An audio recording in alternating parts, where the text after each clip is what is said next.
Time now for Sid Six-Zero. This is where I get 60 seconds to talk about anything. Where's that clock? Thank you. Here's what's on my mind this morning. The Olympics start next week and things are weird. COVID, no fans allowed. 80% of people in Japan don't want these games. And IOC President Thomas Bach yesterday referred to Japanese people as, quote, Chinese people, end quote. I'm not kidding. That one happened. So yeah, this is going to be weird. But honestly, I'm a little tired of the negativity.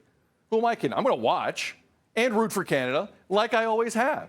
And speaking of Canada, this is one heck of a team that's heading to Japan. This country will be sending 371 athletes. That's Canada's largest Olympic contingent since Los Angeles in 1984. Big team.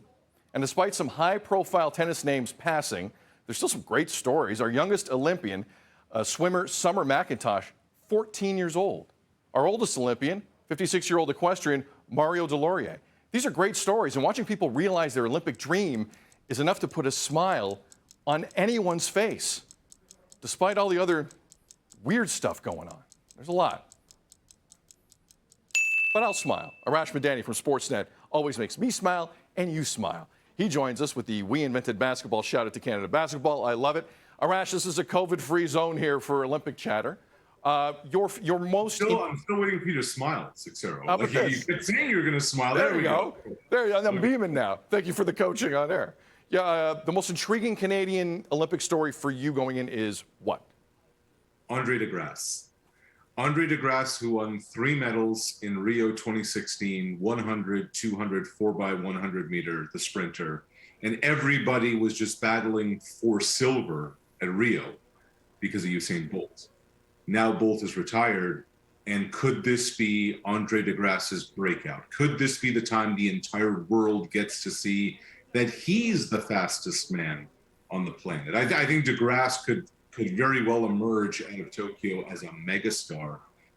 And Sid, I think this is the Olympics where Canada has a shot, and who knows because of COVID and training and all those things.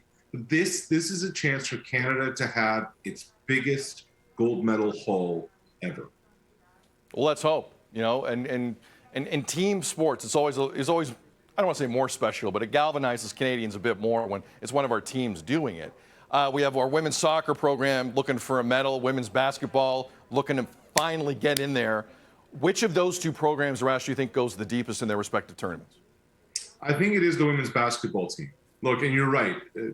What Christine Sinclair and the London 2012 group did, I mean, it just galvanized the country. For sure. And this is it for Christine.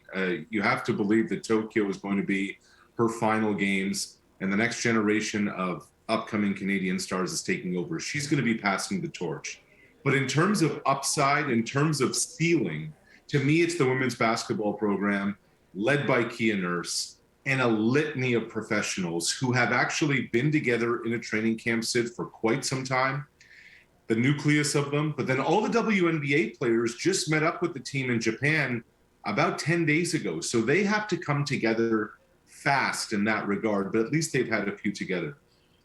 I remember doing, Sid, you and I have done university sports forever, but being at a Final 8 national championships like 6 years ago, and a Canada basketball official from my hometown of Truro, Nova Scotia, saying to me then, our goal is the podium in Tokyo. For sure. And I'm like, you must be nuts. And here we are, sure enough, 7 years later, not 6. And to me, Canada has a shot at a medal in women's basketball, which would just be huge. Oh, what a story that would be. And also, FYI, the women's soccer tournament for Canada begins actually a week today. It's a little earlier than the opening ceremony. Ceremony's a week from Friday. Week today is when Canada and Christine Sinclair gets going.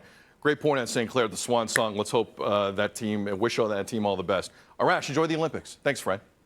Thanks, Sid. Arash Madani of Sportsnet. I will keep smiling. Let's all keep smiling. We're going to take a break. You sound off coming up. Our question is simple. Are you concerned with the low vaccination rates among young people right now in Ontario? 1-866-267-3797. Feedback at breakfasttelevision.ca, at Breakfast TV on Twitter 24/7. It's 6:46 Toronto. Good Wednesday morning. You're watching BT.